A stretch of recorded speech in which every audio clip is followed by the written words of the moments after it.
Headlines చూద్దాం.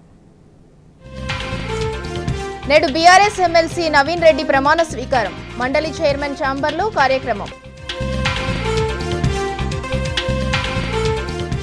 100 రోజుల్లో ఇస్తామని 6 నెలలైనా జాడలేదు. పింఛన్ పెంపు కోసం ఎదురు చూస్తున్న లబ్ధిదారులు. తెలంగాణ గ్రూప్ 1 ప్రిలిమ్స్ కి విడుదల. అక్టోబర్ 21 నుంచి మెయిన్స్ షెడ్యూల్. ఇవాళ ఇటలీ పర్యటనకు ప్రధాని మోదీ. G7 దేశాల సమావేశాలకు హాజరు. కువైట్ అగ్ని ప్రమాదంలో 41 మంది ఇండియన్స్ దుర్మరణం. పరిస్థితిని పర్యవేక్షించేందుకు వెళ్లిన కేంద్ర మంత్రి కీర్తివర్ధన్. T20 వరల్డ్ కప్ లో అమెరికాపై టీమిండియా విజయం. సూపర్ 8 కు దూసుకెళ్లిన భారత్.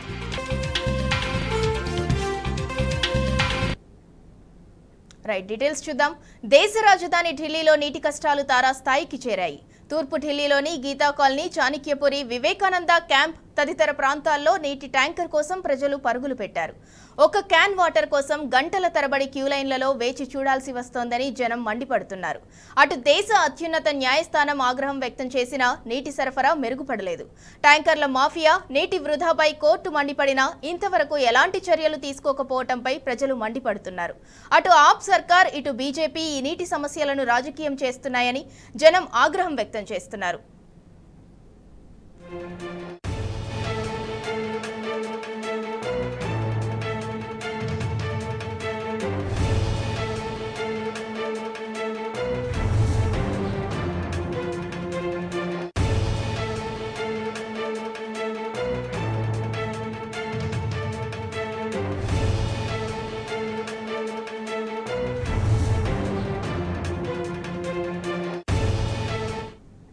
నీటి సరఫరాలో విఫలమైన ఢిల్లీ ప్రభుత్వంపై అత్యున్నత న్యాయస్థానం మండిపడింది. ట్యాంకర్ల ద్వారా నీటిని సరఫరా చేయగలిగినప్పుడు అదే నీటిని పైప్ లైన్ల ద్వారా ఎందుకు సరఫరా చేయలేకపోతున్నారంటూ నిలదీసింది. హిమాచల్ ప్రదేశ్ నుంచి ఢిల్లీకి నదీ జలాలు విడుదలవుతున్నా కోర్టుకు అబద్ధాలు ఎందుకు చెబుతున్నారని ఢిల్లీ ప్రభుత్వాన్ని ప్రశ్నించింది.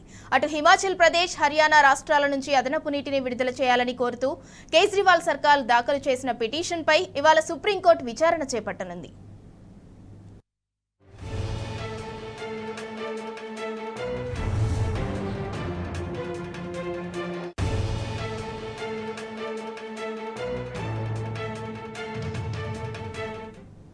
దేశ రాజధాని ఢిల్లీలో నీటి కష్టాలు తారాస్థాయికి చేరాయి. ఇక దీనికి సంబంధించి మరింత సమాచారం మా ప్రతినిధి లివిల్ రెడ్డి అందిస్తారు. లివిల్, చెప్పండి. సింధూరా, గత కొద్ది రోజుల నుంచి దేశ రాజధాని ఢిల్లీలో నీటి కటకట కొనసాగుతుంది. అది మరింత తీవ్ర స్థాయికి చెందుకోవచ్చు. ఎందుకంటే ఉష్ణోగ్రతలు కూడా గరిష్ట ఉష్ణోగ్రతలు 50 డిగ్రీల వరకు కూడా నమోదవుతున్నాయి. అందు నేపథ్యంలో ఢిల్లీ నగరం మొత్తం కూడా నీటితో దీనిపై ఇప్పటికే ఆమ్ ఆద్మీ పార్టీ, బీజేపీకి సంబంధించి కేంద్రంలో ఉన్న బీజేపీకి సంబంధించి మాటల యుద్ధం కొనసాగుతుంది. రాజకీయ కోణంలో భాగంగానే ఇదంతా జరుగుతుందని చెప్పేసి కూడా ఇటు ఆమ్ ఆద్మీ పార్టీకి సంబంధించిన మంత్రులంతా కూడా మండిపోతున్నారు. దీని నేపథ్యంలోనే ఆమ్ ఆద్మీ పార్టీ నీటి కష్టాలపై, నీటి తీవ్రత ఎక్కువగా ఉన్న, నీటి కొరత ఇబ్బందులు ఎక్కువ ఉన్న నేపథ్యంలో సుప్రీంకోర్టు సైతం హిమాచల్ ప్రదేశ్ నుంచి 135 క్యూసెక్ల నీటిని ఢిల్లీ వాటర్ సాగునీటి అవసరాల కోసం విడుదల చేయాలని చెప్పేసి ఇప్పటికీ హిమాచల్ సర్కార్ను ఆదేశించింది. ఆదేశించడమే కాకుండా అక్కడ ఉన్న నీటిని సద్వినియోగం చేసుకునే విధంగా యమునా రివర్ బోర్డును కూడా పర్యవేక్షించాలని చెప్పేసి ఎప్పటికప్పుడు మానిటరింగ్ చేయాలని చెప్పేసి కూడా యమునా బోర్డును సుప్రీంకోర్టు ఆదేశించింది. అందుకు ఇప్పటికే దాదాపు 137 క్యూసెక్ల నీటిని అదనంగా ఢిల్లీ నగరానికి వస్తున్నాయి. అయినప్పటికీ కూడా ఢిల్లీలో నీటి తీవ్రత మరింత తీవ్రంగా చెప్పుకోవచ్చు. Vivekananda Nagar, Sanjay camp office, Sanjay camp, Chanakyapuri వంటి ప్రధాన ఏరియాలో కూడా నీటి తీవ్రత ఎక్కువగా ఉందని చెప్పుకోవచ్చు. నీటి కొరతతో ప్రజలంతా కూడా అల్లాడుతున్న పరిస్థితి కనిపిస్తుంది. ఒక్క ట్యాంకర్ వస్తే వందలాది మంది సంవత్సరాన్ని సైతం లెక్క చేయకుండా వెంబడిస్తున్న పరిస్థితి వల్ల ప్రపంచవ్యాప్తంగా ఒక చర్చకు వస్తుంది. దేశ రాజధాని ఢిల్లీలోనే ఈ విధంగా ఉంటే ఎలా చెప్పేసి కూడా పలువురు నెటిజన్స్ కూడా స్పందిస్తున్న పరిస్థితి. అయితే ఆమ్ ఆద్మీ పార్టీ, ఆమ్ ఆద్మీ ప్రభుత్వం పూర్తిగా విఫలమైందని చెప్పేసి కూడా సుప్రీంకోర్టు ఇప్పటికే వెతుకుపడ్డది. సుప్రీంకోర్టు ఏదైతే పిటిషన్ దాఖలు చేసిన నేపథ్యంలో ప్రభుత్వంపై నిప్పులు జరిగిందని చెప్పుకోవచ్చు. ఎందుకంటే మీరు ఆ ట్యాంకర్ ద్వారా నీటిని సరఫరా చేస్తున్నారే తప్ప ఎక్కడ కూడా పైప్ లైన్ ద్వారా ఎందుకు సరఫరా చేయలేకపోతున్నారని చెప్పేసి కూడా మండిపడింది. ఇప్పటికైనా మీరు ప్రజల అవసరాల కోసం నీటిని సరఫరా చేయాలి, ట్యాంకర్ ద్వారా నీటిని సరఫరా చేసి మాఫియాగా సృష్టిస్తున్నారని చెప్పేసి కూడా ఏదైతే నిన్న సుప్రీంకోర్టులో పిటిషన్ నేపథ్యంలో దాఖలు చేసిన పిటిషన్ నేపథ్యంలో సుప్రీంకోర్టు మళ్ళీపోయింది. అయితే ఏదైతే ఇటు జస్టిస్ ప్రశాంత్ కుమార్ మిశ్రా, జస్టిస్ ప్రసన్న వరాలతో కూడిన బెంచ్ దీనికి సంబంధించి విధి విధానాలను కూడా రూపొందించాలని చెప్పేసి పిటిషన్ కూడా మేము కొట్టేస్తున్నాం. ఖచ్చితంగా సాగునీటి అవసరాలను మీరు తీర్చాలని చెప్పేసి కూడా ఇప్పటికే ఆదేశాలు జారీ చేసింది. ఈ నేపథ్యంలో లెఫ్టినెంట్ గవర్నర్ కూడా ఇంటర్ఫేర్ అయ్యారు. ఈ లెఫ్టినెంట్ గవర్నర్ ఇంటర్ఫేర్ అయ్యి ఎక్కడ కూడా ట్యాంకర్ ద్వారా నీటిని సరఫరా చేస్తే ఖచ్చితంగా ఎవరికైతే అవసరాలు ఉంటాయో వారి అవసరాలను తీర్చే విధంగా నీటి సరఫరా చేయాలని చెప్పేసి కూడా ఆయన పోలీస్ ఆదేశాలు జారీ చేశారు. ఎక్కడైతే ట్యాంకర్ మాఫియా జరుగుతుందో అక్కడ వారిని అరికట్టి వారిపైన లెఫ్టినెంట్ గవర్నర్ ఢిల్లీ పోలీసులకు ఆదేశాలు జారీ చేశారు. ఈ నేపథ్యంలో ఢిల్లీ పోలీసులు సైతం ట్యాంకర్లు ఏ మార్గాల్లో వెళ్తున్నాయి, ఎక్కడెక్కడ నీటి కొడుతుంది అనే దానిపై దృష్టి సారించారు. ట్యాంకర్ల వెంబడి పోలీస్ ఎస్కార్ట్ను కూడా ఇస్తున్నట్టు మనకు సమాచారం ఉంటుంది. ఇవాళ తీవ్రంగా నీటి కొరతగా ఎక్కువ, ఇవాళ ఉష్ణోగ్రతలు కూడా ఎక్కువ నమోదాయి. ఈ నేపథ్యంలో నీటి సమస్య కూడా మరింత పెరిగిందని చెప్పి ఆమ్ ఆద్మీ పార్టీ పూర్తిగా విఫలమైందని చెప్పేసి బీజేపీ కేంద్ర ప్రభుత్వంలో ఉన్న బీజేపీ ఆరోపిస్తుంది. ఆమ్ ఆద్మీ పార్టీ నీటిని సరఫరా చేయడంలో ఘోరంగా విఫలమైంది. అందుకే ఢిల్లీలో నీటి కష్టాలు వచ్చాయని చెప్పేసి ఆమ్ ఆద్మీ పార్టీ వస్తుంది. ఒక పక్క అయితే మరో పక్క బీజేపీ కావాలని కేంద్రంలో ఉన్న బీజేపీ హర్యానా రాష్ట్రం నుంచి హిమాచల్ ప్రదేశ్ నుంచి నీటికి సరఫరాలో జాప్యం చేసింది. జాప్యం చేయడం వల్లనే ఈ విధంగా ఢిల్లీలో నీటి కష్టాలు వచ్చాయని చెప్పేసి కేంద్ర ఆమ్ ఆద్మీ పార్టీ సంబంధించిన మంత్రి అతిశి కూడా నిన్న ఒక మీడియా సమావేశంలో వెల్లడించింది. ఏదేమైనప్పటికీ రెండు రాజకీయ పార్టీల మధ్య ఇవాళ ఢిల్లీ ప్రజలంతా నలిగిపోతున్న పరిస్థితి స్పష్టంగా కనిపిస్తుంది. ఇప్పటికైనా సాగునీటి అవసరాల కోసమైనా కావచ్చు ఖచ్చితంగా ఢిల్లీ ప్రజలంతా కోరుకుంటున్న పరిస్థితి. ముఖ్యంగా ఎక్కడైతే స్లమ్ ఏరియా ఉంటుందో, పేద ప్రజలు ఎక్కువగా ఉంటుందో అక్కడ మరింత తీవ్రంగా ఉందని చెప్పుకోవచ్చు. వారికి 4 ఉండే కుటుంబంలో కూడా ఒక వాటర్ క్యాన్ కూడా సప్లై లేని పరిస్థితులు ఇవాళ ఢిల్లీ ప్రభుత్వం ఉందని చెప్పేసి కూడా ఢిల్లీ వాసులంతా మండిపడుతున్నారు. కేజ్రీవాల్ ప్రభుత్వం పూర్తిగా విఫలమైంది అని చెప్పేసి కూడా మండిపడుతున్నారు. ఇప్పటికైనా ఆ సమస్యలను నీటి సమస్యను పరిష్కరించినట్లయితేనే మేము బతకగలుగుతాం. ఈ వేడికి ఒకవైపు ఇప్పటికే ఉష్ణోగ్రతలు పెరుగుతున్నాయి, కరెంటు కోతలు కూడా ఉన్నాయి, నీటిని కూడా సరఫరా చేయకపోతే ఎందుకని చెప్పేసి కూడా ఢిల్లీ ప్రజలంతా ప్రశ్నిస్తున్న పరిస్థితి కనిపిస్తుంది. ఏదేమైనా సుప్రీంకోర్టు ఇవాళ మరోసారి కూడా దీనిపై విచారణ చేయనుంది. సుప్రీంకోర్టు విచారణ ఖచ్చితంగా ఇప్పటికే ఆమ్ ఆద్మీ ప్రభుత్వానికి ఖచ్చితంగా ఢిల్లీలో ఉన్న వాటర్ క్రైసిస్ కు కారణం కృత్రిమ కొరత అని చెప్తున్నారు. కృత్రిమ కొరత అయితే ట్యాంకర్ ద్వారా ఎందుకు సరఫరా చేస్తారని చెప్పేసి కూడా వారిపైన మండిపడ్డది. ఖచ్చితంగా ఇవాళ వాటర్ ట్యాంకర్ల ద్వారా కాకుండా పైపుల ద్వారా ఎందుకు వీటిని విడుదల చేయకపోతున్నారని చెప్పేసి కూడా ప్రశ్నించింది. ఏదేమైనా ఇప్పటికే ఇటు హిమాచల్ ప్రదేశ్ కావచ్చు, ఇటు హర్యానా రాష్ట్రాలకు సంబంధించి మరింత అదనపు నీటికి ఆమ్ ఆద్మీ పార్టీకి సంబంధించిన ప్రభుత్వానికి సంబంధించిన మంత్రులు కోరుతున్నారు. ఈ నేపథ్యంలో సుప్రీంకోర్టు ఏం గైడెన్స్ ఇస్తుంది, ఏ విధంగా స్పందిస్తాం చూడాలి. కానీ ఏదేమైనప్పటికీ రెండు రాజకీయ పార్టీల మధ్య ఇవాళ ఢిల్లీ ప్రజలు నలిగిపోతున్నారని మాత్రం స్పష్టంగా అర్థమవుతుంది. Sindhura. Right, thank you level.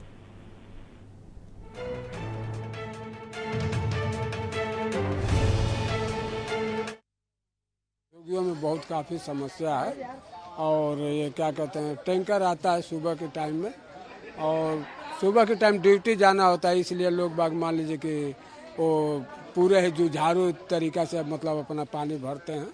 हाँ, अब थोड़ी देर के बाद फिर टैंकर आएगा, उसमें क्या होता है कि लोग बाग थोड़ा ड्यूटी निकल जाते हैं तो उसमें पानी का फिर ज़्यादा दिक्कत होने लगता है। ज़्यादातर समस्या सुबह का है कि सुबह मान लीजिए कि आदमी नहाना धोना सब कुछ खाना बनाना तो सुबह वाला टाइम जो है बहुत ज़्यादा ही अभाव है, जिसके कारण पानी का दिक्कत हो जाता है। बाकी ये दिन में टैंकर भेजते हैं, लेकिन दिन में मान लीजिए कि आदमी जब तक ड्यूटी निकल जाता है, यहाँ 8, 9, 10 बजे तक आदमी लोग बाहर जाते हैं। ज़्यादा टैंकर आता है लेकिन बगैर टाइम आता है, इसलिए भीड़ ज़्यादा होता है। कारपोरेशन का पानी जो बूस्टर लगा हुआ है, बूस्टर का पानी एक भी नहीं देते हैं लोग यहाँ। आधा घंटा पानी आता है और आधा घंटे में जो है कि सारी जनता यहाँ मारपीट करती है आपस में। अगर वही कम से कम कॉलोनी में 3 या 4 घंटा पानी दे दिया जाए तो ये भीड़ ना हो। ये बूस्टर किस लिए लगा हुआ है? भैंस को पानी पिलाने के लिए या फैक्ट्री में पानी देने के लिए? ये बूस्टर जो लगा है, चौधरी राम सिंह नेताजी ने जो है कांग्रेस के ज़माने में बूस्टर इन्होंने लगवाया। आज भैंस को पानी पिलाने के लिए या फैक्ट्री में सप्लाई देने के लिए कितना झुग्गी होंगी यहाँ। लेकिन देख रहे हो ना आप, और आपको तो लेना चाहिए जब यहाँ भीड़ था तब, अब तो भीड़ खत्म हो गया। भीड़ के पहले लिए होते हैं। कभी कभी तो ऐसा होता है कि दब जाएंगे लोग, मर जाएंगे लोग। टंकर लेकर बैक करके आ रहा है, पीछे से लोग पाइप डालने के लिए चल रहे हैं, वो सीन लीजिए आप, देखिए क्या होता है। बहुत दिक्कत होता है। देखो ना कितना मार हो रहा है, रोज यहाँ पे पानी के लिए ऐसे होता है। सुबह 4 बजे नंबर लगाए हैं, लेकिन फिर भी इतना मार हो रहा है। देखो तो सही, गिनती करो आप। हम थोड़ी पढ़े लिखे हैं। एक ही टैंकर आता है, तभी वो पूरा नहीं होता है। नहीं होता है पूरा। कितने को मिलेगा, कितना वैसे ही चले जाएंगे। पाइप वाले जो पानी दे रहा है पूरे हमारे बदन को गीला कर दिया है। अभी तक पानी नहीं मिला हमको। रोज ऐसी लड़ाई होती है यहाँ पे। जी नहीं, अब क्या बोले हम इन लोगों को, जैसा कर रहा है लोग, समझ से बाहर की बात है। ऐसा नहीं होना चाहिए, सोच समझ कर काम करना चाहिए। जो टाइम इसका पानी का फिक्स है उसी टाइम पे आना। కువైట్లో భారీ అగ్ని ప్రమాదం జరిగింది. భారతీయ వలస కార్మికులను ఈ ప్రమాదం బలి తీసుకుంది. ఎన్బీటీసీ లేబర్ క్యాంపులో ఒక్కసారిగా ఎగిసిపడిన మంటలు, పొగ వల్ల ఊపిరి ఆడక మొత్తం 41 మంది ఈ ప్రమాదంలో మరణించారు. గాయపడి చికిత్స పొందుతున్న వారిని భారత రాయబారి ఆదర్శ్ పరామర్శించారు. కువైట్ అగ్ని ప్రమాద ఘటనపై కేంద్ర విదేశాంగ శాఖ మంత్రి జైశంకర్ దిగ్భ్రాంతి వ్యక్తం చేశారు.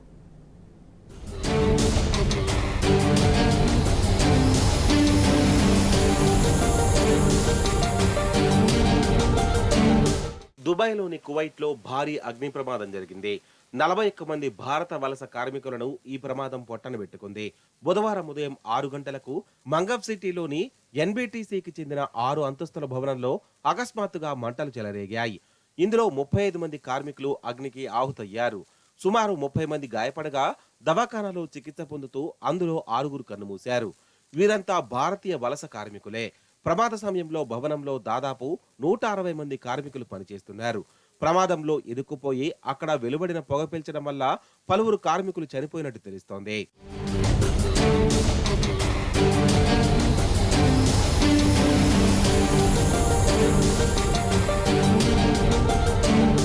లేబర్ క్యాంపులోని వంటగదిలో జరిగిన అగ్ని ప్రమాదం వల్ల మంటలు వ్యాపించాయని కువైట్ పోలీస్ అధికారి ఒకరు తెలిపారు. ప్రమాదం జరిగిన భవనంలో కార్మికులు కిక్కిరిసి ఉన్నారని చెప్పారు.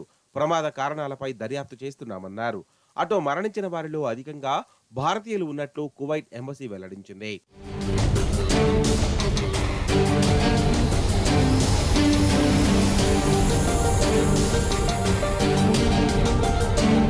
కువైట్ అగ్ని ప్రమాద ఘటనపై కేంద్ర విదేశాంగ మంత్రి జైశంకర్ దిగ్భ్రాంతి వ్యక్తం చేశారు. మృతుల కుటుంబాలకు ప్రగాఢ సంతాపం తెలిపారు. భారతీయుల సమాచారం కోసం కేంద్రం హెల్ప్ లైన్ నెంబర్ను ఏర్పాటు చేసినట్లు విదేశాంగ శాఖ చెప్పింది.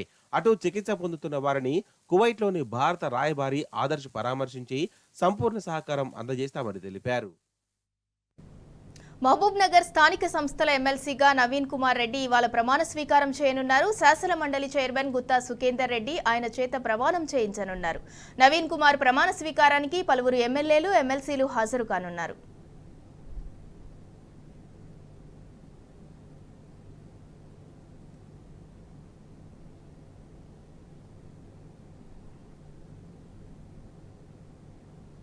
సీఎం రేవంత్ రెడ్డి 15 ఆగస్టుకు ఇస్తామని ప్రకటించిన రైతు రుణమాఫీ ఉత్తదే అయ్యేట్లుంది. మార్గదర్శకాల పేరిట డివైడ్ అండ్ రూల్ పాలసీకి కాంగ్రెస్ సర్కార్ తెరలేపుతోంది. రైతు రుణమాఫీ గైడ్లైన్స్ కోసం కేంద్రం బాటలో రాష్ట్రం అడుగులేస్తోంది. అమలు తేదీపై ఇండిపెండెన్స్ డే స్పీచ్లో ఓ ప్రకటన చేసి చేతులు దులుపుకోవాలనేది ప్రభుత్వ వ్యూహంగా కనిపిస్తోంది. బడ్జెట్ కసరత్తు కూడా అదే దిశలో సాగే అవకాశాలు ఉన్నట్లు సచివాలయ వర్గాల భోగట్ట.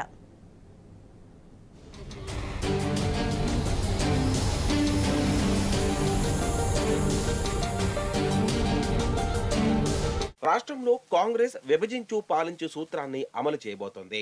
రైతు రుణమాఫీ భారాన్ని తగ్గించుకోవడానికి కిసాన్ సమ్మాన్ నిధి కోసం కేంద్ర ప్రభుత్వం అనుసరించిన పద్ధతిని అనుసరించాలని యోచిస్తోంది. అందుకు కేంద్రం మార్గదర్శకాలను పరిగణలోకి తీసుకునే యోచనలో ఉంది. అసలైన అర్హుల పేరిట రైతు సమాజాన్ని వర్గీకరించనుంది. వీటి ప్రకారం మంత్రులు, ఎమ్మెల్యేలు, ఎమ్మెల్సీలు, మేయర్లు, జెడ్పీ చైర్మన్లు, రాజ్యాంగబద్ధమైన పదవుల్లో ఉన్న వాళ్లతో పాటు కేంద్ర రాష్ట్ర ఉద్యోగులు, 10,000కు మించి పెన్షన్ అందుకునే రిటైర్డ్ ఉద్యోగులు, బంగారం కుదవ పెట్టి రుణం తీసుకున్న వాళ్లు, ఐటీ చెల్లింపుదారులు, డాక్టర్లు, ఇంజనీర్లు, చార్టర్డ్ అకౌంట్లు, ఆర్కిటెక్ట్ లాంటి ప్రొఫెషనల్స్ ను రుణమాఫీ పథకం నుంచి మినహాయించే అవకాశాలున్నాయి. ఈ దిశగా ఇతర రాష్ట్రాల్లో రుణమాఫీ పథకాలు, ఇప్పటికే అమలు చేస్తున్న రైతు సంక్షేమ పథకాలకు కేంద్ర ప్రభుత్వం అనుసరించిన పద్ధతులను అధికారులు అధ్యయనం చేస్తున్నారని సమాచారం. వాటి ప్రయోజనాలు, అనుసరిస్తున్న విధి విధానాలు, నిర్దేశించిన అర్హతలను కూడా పరిశీలిస్తున్నట్టు తెలుస్తోంది.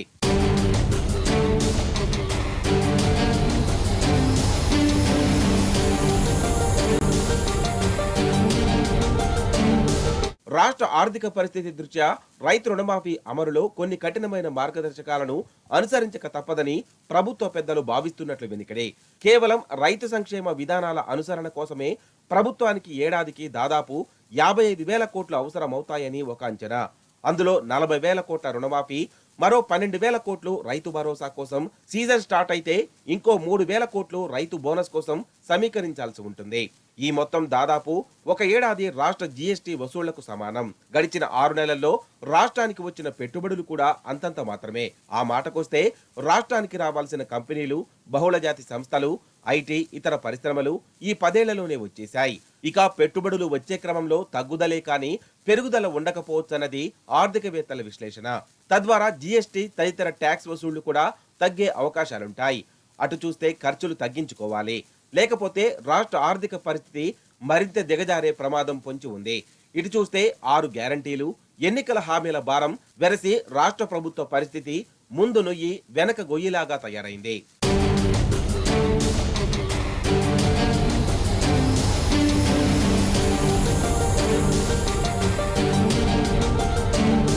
ఇక రైతు రుణమాఫీ కోసం ప్రభుత్వం బ్యాంకులతో ఒక దఫా చర్చలు జరిపింది. ముందు రైతు రుణమాఫీ చేస్తే కిస్తీల వారీగా చెల్లింపులు జరుపుతామనే ప్రతిపాదన పెట్టింది. కానీ ఇందుకు బ్యాంకర్లు విముఖంగా ఉన్నట్లు తెలుస్తోంది. అందుకే రైతు సంక్షేమం కోసం ఒక కార్పొరేషన్ను ఏర్పాటు చేయాలని, తద్వారా రుణ సేకరణ జరపాలని ప్రభుత్వం భావించింది. కానీ ఈ అంశం ఎఫ్ఆర్బిఎం పరిధిలోకి వస్తుంది. అంతేకాక ఈ పద్ధతికి రిజర్వ్ బ్యాంకు కూడా ఒప్పుకోవాలి. అందుకు కేంద్రంతో సఖ్యత అనివార్యం. ఇవన్నీ ఆలోచించి ప్రభుత్వం బడ్జెట్ కూర్పు చేయాల్సి ఉంటుంది. సాధారణ ఎన్నికల వేళ ఓట్ ఆన్ అకౌంట్ బడ్జెట్ ను ప్రవేశపెట్టిన రాష్ట్ర ప్రభుత్వం జూలై 30వ తేదీలోగా పూర్తిస్థాయి బడ్జెట్ ను తేవాల్సి ఉంది. ఈ నేపథ్యంలో ఈ నెల 18వ తేదీ నుంచి జూలై 1వ తేదీ వరకు ఉప ముఖ్యమంత్రి మల్లు భట్టి విక్రమార్క నేతృత్వంలో శాఖల వారీగా కేటాయింపులపై కసరత్తు జరగనుంది. 6 గ్యారంటీలు, ఎన్నికల హామీలతో పాటు రైతు సంక్షేమ పథకాలకు నిధుల సమీకరణపై ఆయన దృష్టి సారించనున్నారు. కావాల్సిన సొమ్ము కోసం కొత్త ఆదాయ మార్గాలను అన్వేషించనున్నారు.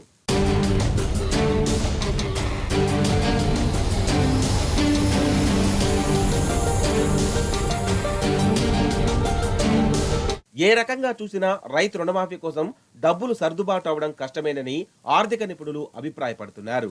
ఈ విషయం తెలిసే సమీక్షలు, సమావేశాల పేరిట ముఖ్యమంత్రి కాలయాపన చేస్తున్నారని విమర్శిస్తున్నారు. అందుకే ఆగస్టు 15వ తేదీన ప్రకటన చేసి ఆ తర్వాత విడతల వారీగా రుణమాఫీ అమలు చేద్దామనేది పాలకుల వ్యూహంగా కనిపిస్తోంది.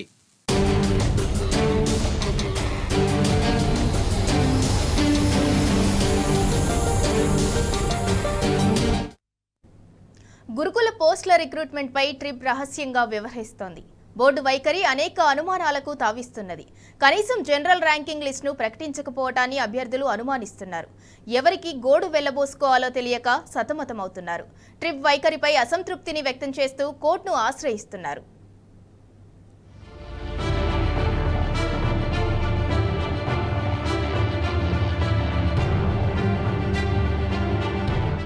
Telangana residential education institute recruitment board నిర్లక్ష్యం, ప్రభుత్వం అలసత్వం వెరసి గురుకుల అభ్యర్థుల పరిస్థితి అయోమయంగా మారింది.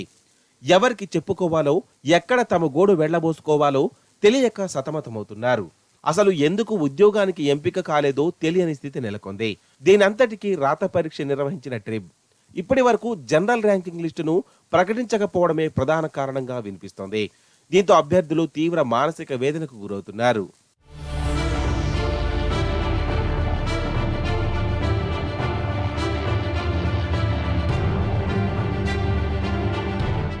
రాష్ట్ర వ్యాప్తంగా ఎస్సీ, ఎస్టీ, మైనారిటీ, బీసీ గురుకులాల్లో 9 కేటగిరీల్లో మొత్తంగా 9,210 పోస్టులు భర్తీకి నోటిఫికేషన్ జారీ చేసిన ట్రిబ్ వీటిలో 8,708 పోస్టులకు ఫలితాలను ప్రకటించింది. 8,304 పోస్టులను భర్తీ చేసింది. ఎంపికైన అభ్యర్థులను ఆయా సొసైటీలకు అలాట్ చేస్తూ నియామక పత్రాలను అందజేసింది. ఇది జరిగి 3 నెలలు దాటినా జీఆర్ఎల్ను మాత్రం వెల్లడించలేదు.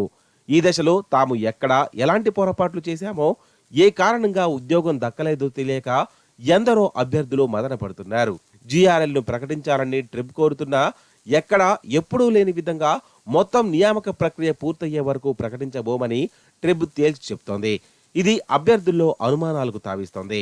గత 2018-2019లో జీఆర్ఎల్ను ప్రకటించిన ట్రిబ్ ప్రస్తుత రిక్రూట్మెంట్లో ఎందుకు పాటించడం లేదని అభ్యర్థులు అభ్యంతరం వ్యక్తం చేస్తున్నారు.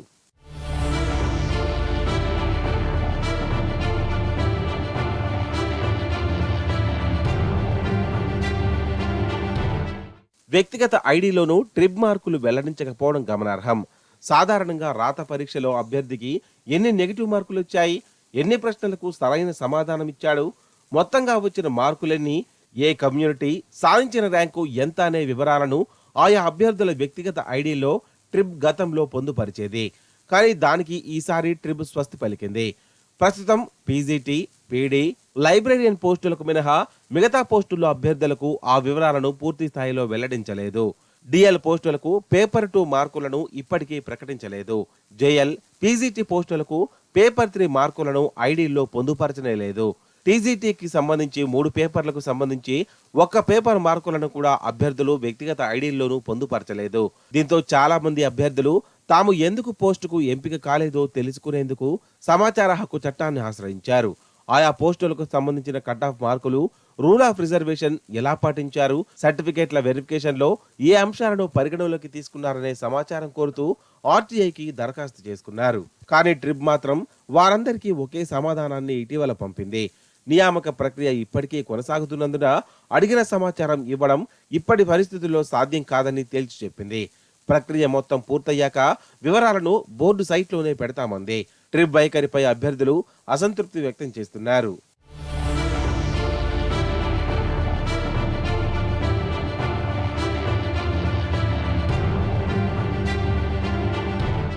గురుకుల పోస్టులకు ఎంపికైన అభ్యర్థుల జాబితా ప్రకటన మొదలు ఆ తర్వాత నిర్వహించిన సర్టిఫికేట్ల వెరిఫికేషన్, డెమోల నిర్వహణ ఏ ఒక్క అంశంలోనూ పారదర్శకత పాటించలేదని పలువురు అభ్యర్థులు ఆది నుంచి గగ్గోలు పెడుతున్నారు.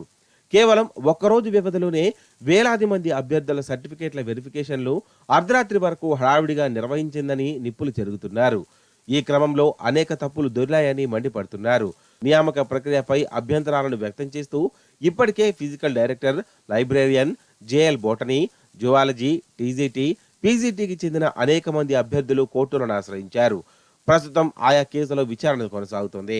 జీఆర్ఎల్ను ప్రకటిస్తే కేసులు మరింతగా పెరిగే అవకాశం ఉంటుందని, ఈ నేపథ్యంలోనే ట్రిబ్ అందుకు జంకుతోందని వివరిస్తున్నారు. ఇప్పటికైనా గతంలోలా సైట్లో జీఆర్ఎల్ను వ్యక్తిగత ఐడీలో మార్కులను పొందుపరిచి పారదర్శకతను నిరూపించుకోవాలని అభ్యర్థులు ట్రిబ్ను డిమాండ్ చేస్తున్నారు.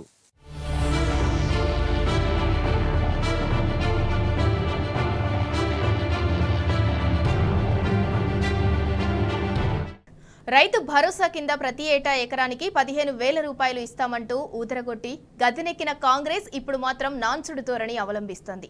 అధికారంలోకి వచ్చి 7 నెలలైనా ఇంకా సమీక్షలు, విధి విధానాల పేరుతోనే కాలం వెల్లదీస్తోంది. సీఎం రేవంత్కు కానీ మంత్రులకు కానీ రైతు భరోసా ఇచ్చే తీరిక లేదా అన్న ప్రశ్నలు ఇప్పుడు ఉత్పన్నమవుతున్నాయి. రైతు భరోసా ఏమైందంటూ గులాబీ నేతలు ఏకిపారేస్తుంటే కాంగ్రెస్ సర్కార్కు నోట మాట రాకపోవటమే అందుకు నిదర్శనం.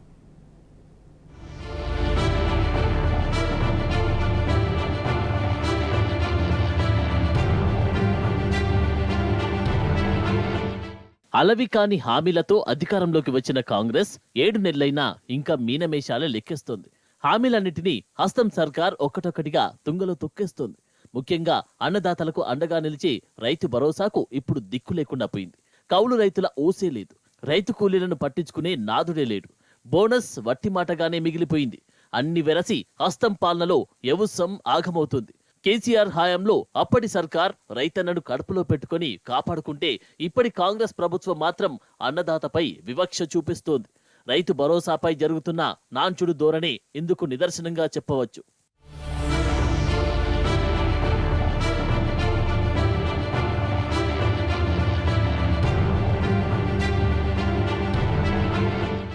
రాష్ట్రంలో కాంగ్రెస్ అధికారంలోకి వచ్చి 7 నెలలైంది. అయినా ఇప్పటిదాకా రైతు భరోసాపై క్లారిటీ లేదు. అసలు రైతు భరోసా ఉందో లేదో వాళ్ళకే తెలియాలి. ఎన్నికల ప్రచారం మీద ఉన్న సోయి విధి విధానాల రూపకల్పన మీద లేదన్న విమర్శలు వినిపిస్తున్నాయి. 7 నెలల నుంచి ముఖ్యమంత్రి మంత్రులకు తీరిక లేదా అన్న ప్రశ్నలు ఇప్పుడు ఉత్పన్నమవుతున్నాయి. ఏ పథకం గురించి అడిగినా ముఖ్యమంత్రి మంత్రులు ఓ స్త్రీ రేపురా తరహా కథను వినిపిస్తున్నారు అని ప్రతిపక్షాలు దుమ్మెత్తిపోస్తున్నాయి.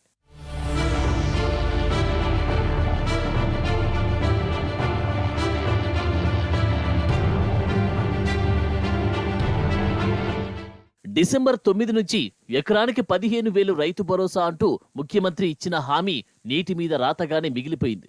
ఇంతవరకు అది కార్యరూపం దాల్చలేదు. పైగా పేరుకేమో రైతు భరోసా విధి విధానాలు ఎన్ని ఎకరాలకు పరిమితం చేయాలంటూ కాంగ్రెస్ టైంపాస్ చేస్తున్నట్లు కనిపిస్తోంది. ఇప్పుడు ఇంతలా కాలయాపన చేస్తున్న హస్తం సర్కార్ ఎన్నికల హామీలో రైతు భరోసాను కొన్ని ఎకరాలకే పరిమితం చేస్తామని కానీ సమీక్ష చేస్తామని కానీ చెప్పలేదు. అందుకే కేవలం కాలయాపన కోసమే శాసనసభ సమావేశాల పేరుతో ప్రభుత్వం ఊదరగొడుతుందన్న విమర్శలు బలంగా వినిపిస్తున్నాయి. ప్రభుత్వానికి నిజంగా చిత్తశుద్ధి ఉంటే వెంటనే క్యాబినెట్ భేటీ ఏర్పాటు చేసి రైతు భరోసాపై తీర్మానం చేయాలన్న డిమాండ్ ప్రతిపక్షాల నుంచి వినిపిస్తోంది. రైతు బీమా ఉంచుతారా ఎత్తేస్తారా తేల్చి చెప్పాలని నేతలు డిమాండ్ చేస్తున్నారు. రైతు కూలీలకు 12,000, కౌలు రైతులకు 15,000 ఇవ్వడంపై స్పష్టతనివ్వాలంటున్నారు.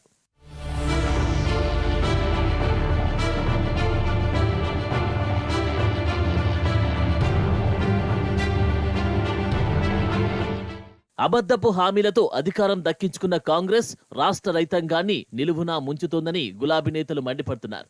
ఎన్నికల హామీలను వెంటనే అమలు చేయాలని తేల్చి చెబుతున్నారు. ఈ వానాకాలం నుండి రైతు భరోసా పథకం కింద ఎకరాకు 7,500 పథకం అమలు చేయాలని మాజీ వ్యవసాయ శాఖ మంత్రి సింగిరెడ్డి నిరంజన్ రెడ్డి డిమాండ్ చేశారు. రైతుకు భరోసా ఉన్నట్లా లేనట్లా అని కాంగ్రెస్ సర్కారును ఆయన నిలదీశారు.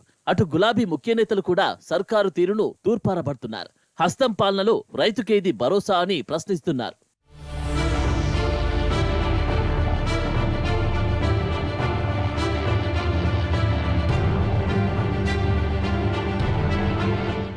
కేసీఆర్ హయాంలో తెలంగాణ రైతు ఓ వెలుగు వెలిగాడు.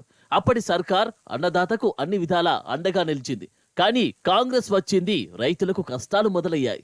ఇప్పటికైనా హస్తం సర్కార్ కళ్ళు తెరవాలి. తెలంగాణ రైతుకు అండగా నిలవాలని బీఆర్ఎస్ నేతలు డిమాండ్ చేస్తున్నారు. లేని పక్షంలో అన్నదాతల తరపున ఎంతటి పోరాటానికైనా సిద్ధమని తేల్చి చెప్తున్నారు.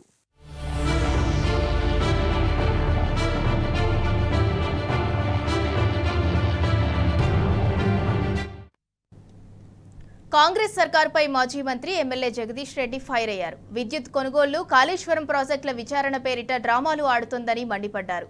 గత ప్రభుత్వాలపై నిందలు వేస్తూ పబ్బం గడుపుతున్నారంటూ రేవంత్ సర్కార్పై నిప్పులు చెరిగారు. విచారణ కమిషన్లు వాటి పని అవి చేసుకుంటున్నాయన్న జగదీష్ రెడ్డి ప్రభుత్వం ఎందుకు లీకులు ఇస్తోందని నిలదీశారు. కాంగ్రెస్ పాలనలో ప్రజలు మళ్లీ మంచినీటి కోసం రోడ్లెక్కే పరిస్థితి వచ్చిందన్నారు. కమిషన్ల యొక్క ఉద్దేశం ఏంది, దేని కొరకు ఏర్పాటు చేయబడ్డ కమిషన్లు ఏం పని చేస్తున్నాయనే విషయాన్ని కూడా ప్రజలు గమనిస్తున్నారు, అందరూ కూడా గమనిస్తున్నారు.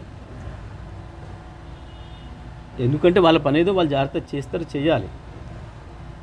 కానీ ప్రతిరోజు దాన్ని ఏందో వార్తల్లో పెట్టి ఇప్పుడు రైతు రుణమాఫీకి మళ్ళీ ప్రజలు మొదలుపెట్టింది. ఎందుకంటే ఆగస్టు 15 డేట్ పెట్టుకున్నారు కాబట్టి ఆగస్టు 10 వస్తుందా రాదని ఎదురు చూస్తున్నారు రైతులు. దాంట్లో నుంచి తప్పించడం కొరకు ఇంకా నెల రోజులు, ఇంకా 2 నెలలు ఇట్లనే గడుపుదామనే ఒక ప్రయత్నం ప్రభుత్వం చేస్తున్నట్టు కనబడుతుంది. దాని కొరకే ఈ కమిషన్లను వాడే ప్రయత్నం చేస్తున్నారు. రాజకీయాల కొరకు వాడుకున్నారు ఇన్ని రోజులు, ఇప్పుడు కూడా అదే ప్రయత్నం చేస్తున్నట్టు కనబడుతుంది. మీరు ఇప్పుడు చేసినవన్నీ ప్రజలు చేపి చూపిస్తారు. మీకు మీ డ్రామాలు, మీ డ్యాన్సులు అన్నింటినీ కూడా ప్రజలు అర్థం చేసుకుంటున్నారు. తప్పకుండా కమిషన్లు ఉంటే కమిషన్లు, ఏదైనా విషయం అడిగితే వారికి సమాచారం కావాలంటే ఇవ్వడానికి అందరు సిద్ధంగా ఉన్నారు. ఎవరైనా ఇస్తారు, అందులో సందేహం ఏం లేదు. కానీ ప్రభుత్వం చేస్తున్న డ్రామాలు, కమిషన్లు అడ్డం పెట్టుకొని ప్రభుత్వం చేస్తున్న డ్రామాలు కూడా ప్రజలు గమనిస్తున్నారు. ఖమ్మం జిల్లాలోని 7 మండలాలను గుంజుకోవటానికి ఆనాడు పెద్ద కుట్రే జరిగిందన్నారు బీఆర్ఎస్ నేత బాల్కా సుమన్. 7 మండలాలు ఏపీకి ఇవ్వకపోతే ప్రమాణ స్వీకారం చేయనని చంద్రబాబు 2014లో మోదీ దగ్గర పంచాయతీ పెట్టుకున్నాడని చెప్పారు. చంద్రబాబే ఎన్డీఏ సమావేశంలో స్వయంగా ఈ విషయాన్ని వెల్లడించారని అన్నారు. అటు బాబు డైరెక్షన్లో పనిచేస్తున్న రేవంత్ రెడ్డి మళ్లీ తెలంగాణపై కుట్రలు మొదలు పెట్టారని సుమన్ ఫైర్ అయ్యారు. తెలంగాణ ప్రయోజనాలకు నష్టం జరిగితే చూస్తూ ఊరుకునేది లేదని హెచ్చరించారు.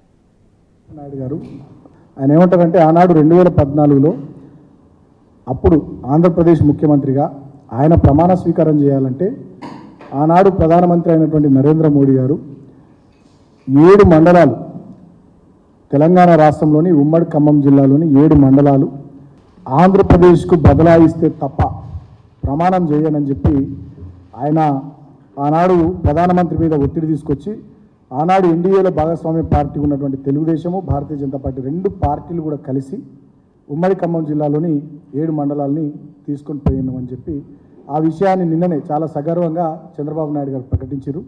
మీరు 7 మండలాలు ఇవ్వకపోతే నేను ప్రమాణ స్వీకారం చేయను, నాకు ఈ పదవి వద్దని ఆ రోజు చాలా స్పష్టంగా చెప్పాను. ఇది ఎప్పుడు కూడా చరిత్రలో ఎప్పుడు జరగని విషయం. ఆ రోజు ప్రధానమంత్రి గారు నరేంద్ర మోడీ గారు ఒక ఆర్డినెన్స్ ఇచ్చి ఆ 7 మండలాలు ఆంధ్రప్రదేశ్కి ఇచ్చి తర్వాత పార్లమెంట్ సమావేశాలు పెట్టుకున్నారంటే అది ఒక చరిత్ర. ఆనాడు మా పార్టీ మాత్రమే ఈ నిర్ణయాన్ని వ్యతిరేకిస్తూ ఆనాడు తెలంగాణ రాష్ట్ర బంద్కు పిలుపునిచ్చింది. ఆనాడు పార్లమెంట్ సభ్యులు, నేను అప్పుడు ఎంపీగా ఉన్న పెద్దపల్లి నుంచి 2014లో దాదాపు ఒక 3-4 సెషన్లు మొత్తం మేము నిరసన తెలుపుతూ అవసరమైన సందర్భంలో పోడియంలోకి పోయి అదేవిధంగా ట్రెజరీ బెంచెస్ పక్కన నిలబడి కూడా చాలా సీరియస్గా తీవ్రమైనటువంటి నిరసన ఆనాడు కేంద్ర ప్రభుత్వం, ముఖ్యంగా తెలుగుదేశం పార్టీ, భారతీయ జనతా పార్టీ కలిపి తీసుకున్నటువంటి ఈ నిర్ణయాన్ని వ్యతిరేకిస్తూ ఆనాడు తెలంగాణ పక్షాన మేము కొట్లాడడం జరిగింది. ఇప్పటికే తెలంగాణ పవర్ డెఫిసిట్లో ఉండి ఇబ్బందికరమైనటువంటి పరిస్థితులు ఉన్నటువంటి తరుణంలో ఆనాడు మన లోయర్ సీలేరు హైడల్ పవర్ ప్రాజెక్టును కూడా దుర్మార్గంగా ఆంధ్రకు బదలాయించడం జరిగింది. ఇవాళ తెలంగాణ రాష్ట్రానికి ముఖ్యమంత్రి ఉన్నటువంటి రేవంత్ రెడ్డి గారు ఆనాడు తెలుగుదేశం పార్టీలో కీలకమైనటువంటి నాయకుడు. ఒక్క సందర్భంలోనైనా ఒక్కసారైనా ఈ విషయానికి సంబంధించి ఆయన నిరసన తెలుపలే, మాట్లాడలే, ఏమి చేయాలి, చేయకపోగా చంద్రబాబు నాయుడికి వంతపాడుతూ ఆనాడు ఆయన బతికింది. ఆనాడు ఎట్లయితే తెలంగాణ రాష్ట్ర ప్రయోజనాలు గాలి కొదిలేసి ఆంధ్ర రాష్ట్ర ప్రయోజనాలే లక్ష్యంగా చంద్రబాబు నాయుడు నాయకత్వంలో తెలుగుదేశం పార్టీ పనిచేసిందో ఇవాళ కూడా సేమ్ అదే రకమైనటువంటి ధోరణి వాళ్ళ మాటల్లో కనబడుతూ ఉంది. అందుకనే నిన్న చంద్రబాబు నాయుడు గారు ఆ విషయాన్ని గుర్తు చేసిరు, గర్వంగా గుర్తు చేసిరు, అదొక చరిత్ర అని చెప్తా ఉన్నారు.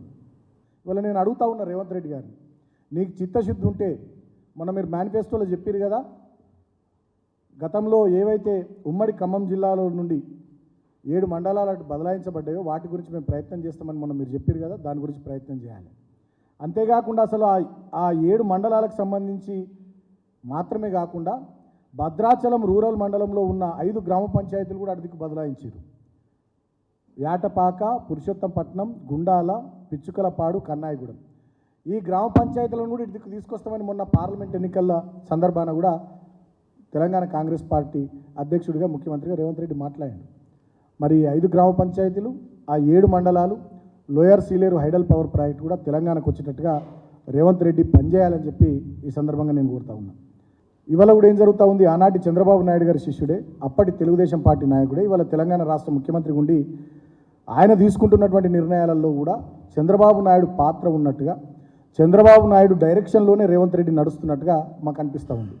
ఆంధ్రప్రదేశ్ రాష్ట్రానికి సంబంధించినటువంటి ప్రిన్సిపల్ సెక్రటరీగా ఇరిగేషన్ డిపార్ట్మెంట్లో ఉన్నటువంటి ఆదిత్యనాథ్ దాస్, ఆయన తెలంగాణ రాష్ట్ర ప్రాజెక్టులకు వ్యతిరేకంగా కేఆర్ఎంబికి కానీ, కేంద్ర జలశక్తి మంత్రిత్వ శాఖకు కానీ, కేంద్ర ప్రభుత్వానికి కానీ అనేక లేఖలు రాసి అనేక మీటింగ్లలో ఆంధ్రప్రదేశ్ ప్రభుత్వం తరఫున తెలంగాణ రాష్ట్ర ప్రాజెక్టులను, తెలంగాణ రాష్ట్ర నీటి వాటాను వ్యతిరేకిస్తూ చాలా సీరియస్గా పనిచేసినటువంటి వ్యక్తి ఆదిత్యనాథ్ దాస్.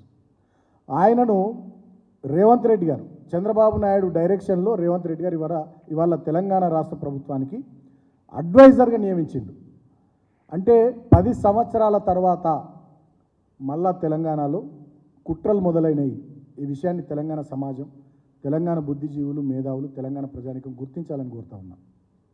ఇవాళ రేవంత్ రెడ్డి ప్రభుత్వం వచ్చినాక రాష్ట్రంలో మొత్తం కరెంటు కోతలు, రైతాంగానికి కరెంటు లేదు, పరిశ్రమలకు కరెంటు లేవు, ఇండ్లకు చక్క కరెంటు లేదు, ప్రజలు అర్ధరాత్రి పూట కరెంటు 3 గంటలు 4 గంటలు పోతే రోడ్ల మీదకి వచ్చి నిరసనలు తెలుపుతున్నటువంటి సందర్భం.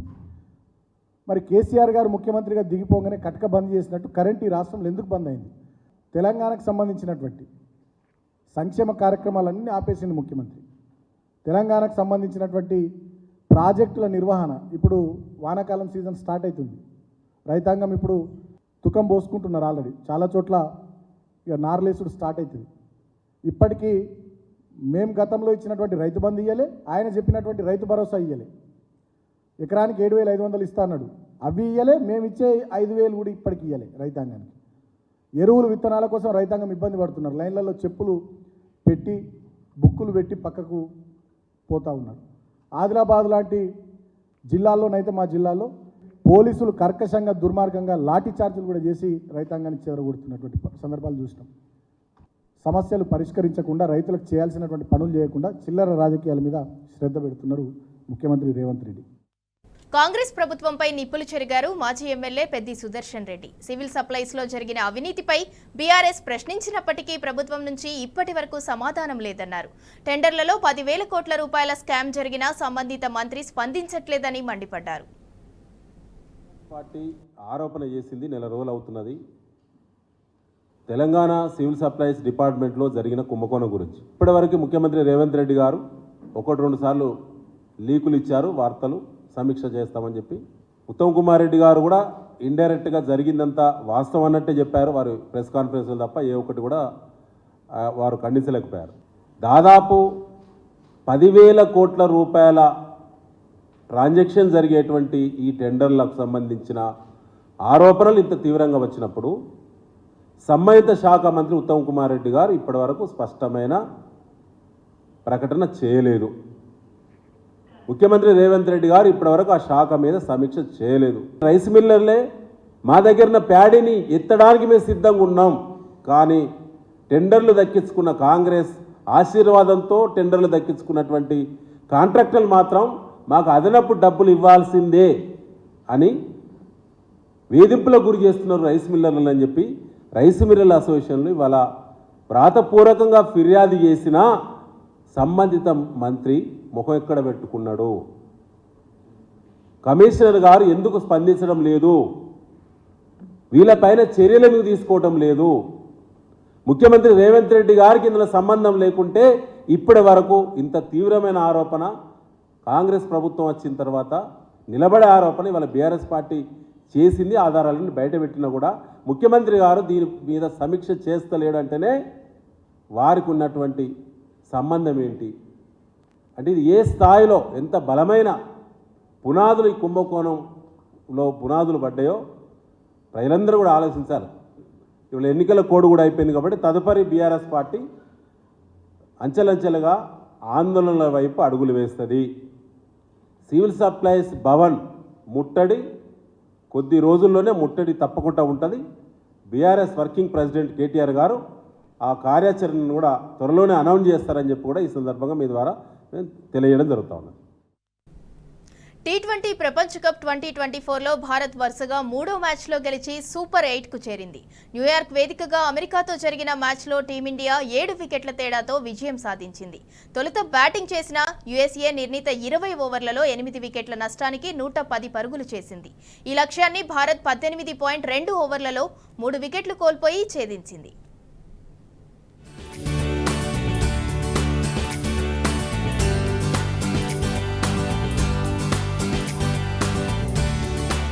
T20 వరల్డ్ కప్ లో ఫేవరెట్ టీమిండియాకు పసికూన అమెరికా జట్టు గట్టి సవాల్ విసిరింది. స్వల్ప ఛేదనలో యుఎస్ బౌలర్లు భారత స్టార్ ఆటగాళ్లకు ముచ్చమటలు పట్టించారు. స్లో పిచ్ పై ఖచ్చితమైన లైన్ అండ్ లెగ్ తో బౌండరీలకు బ్రేక్ వేశారు. 31 పరుగులకే 3 కీలక వికెట్లు పడిన దశలో సూర్యకుమార్ యాదవ్ 50 పరుగులతో పట్టువదలని విక్రమార్కుడిలా క్రీజ్ లో నిలబడ్డాడు. వీరోచిత అర్ధ సెంచరీ బాదాడు. ఐపీఎల్ హీరో శివన్ దూబే 37 పరుగుల నాటౌట్ తో సైతం తన సాధ్య శైలికి భిన్నంగా ఓపికగా ఆడి జట్టును గెలుపు తోవ తొక్కించారు. దాంతో భారత్ 7 వికెట్ల తేడాతో గెలుపొందింది.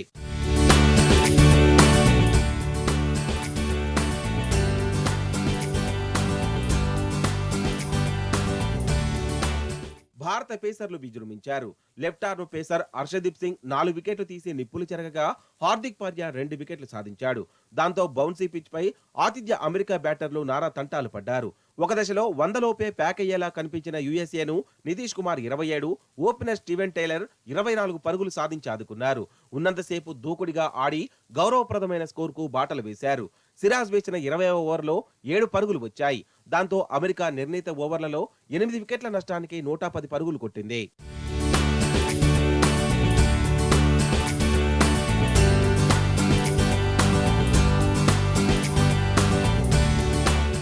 వరల్డ్ కప్ లో బలమైన బ్యాటింగ్ లైనప్ కలిగిన టీమిండియా ముందు 110 పరుగుల టార్గెట్. రోహిత్, కోహ్లీ, పంత్, సూర్య, దూబేరలో ఒక్కరాడిన 10 ఓవర్లలో మ్యాచ్ ఖతం. కానీ అలా జరగలేదు. అమెరికా బౌలర్లు అసమాన పోరాటంతో భారత జట్టు విజయాన్ని ఆఖరి ఓవర్ వరకు తీసుకెళ్లారు. అవును, అసలే బ్యాటింగ్ కు అచ్చిరాని పిచ్ పై చిన్న టార్గెట్ ని ఛేదించేందుకు భారత జట్టు ఆపసోపాలు పడింది. పాకిస్తాన్ పై చెలరేగిన అమెరికా పేసర్ సౌరభ్ నేత్రవల్కర్ భారత్ కు ఆదిలోనే షాకిచ్చాడు. ఇన్నింగ్స్ తొలి ఓవర్లోనే అతడు విరాట్ కోహ్లీని గోల్డెన్ డక్ గా వెనక్కి పంపాడు. అనంతరం రెండో ఓవర్లో కెప్టెన్ రోహిత్ శర్మను అవుట్ చేసి భారత్ ప్రేక్షకులను ముక్కర వేలేసుకునేలా చేశాడు. 10 పరుగులకే 2 వికెట్లు పడిన దశలో రిషబ్ పంత్ 18, సూర్యకుమార్ యాదవ్ 50 పరుగులు చేసి జాగ్రత్తగా ఆడారు. అలీఖాన్ లో స్లోయర్ యార్కుతో పంత్ను బౌల్ చేశాడు. అప్పటికి స్కోర్ 39 పరుగులు 3 వికెట్లు. ఆ తర్వాత శివం దుబే, సూర్యలు ఎంత ప్రయత్నించినా అమెరికా బౌలర్లు ఒక్క బౌండరీ ఇవ్వలేదు. అండర్సన్ వేసిన 15వ ఓవర్లో దుబే సిక్సర్ బాది జట్టు స్కోరు 70 దాటించాడు. ఆ తర్వాత గేర్ మార్చిన సూర్య తన మార్కు షాట్లతో బౌండరీలు బాదాడు.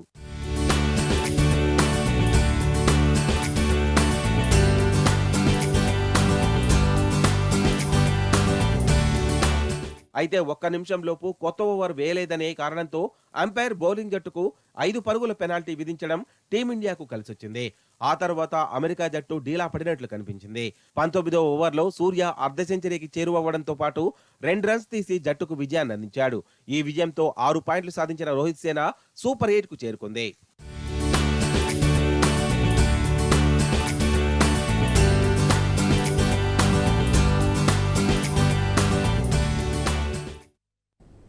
ఇవి బులెటిన్ అప్డేట్స్.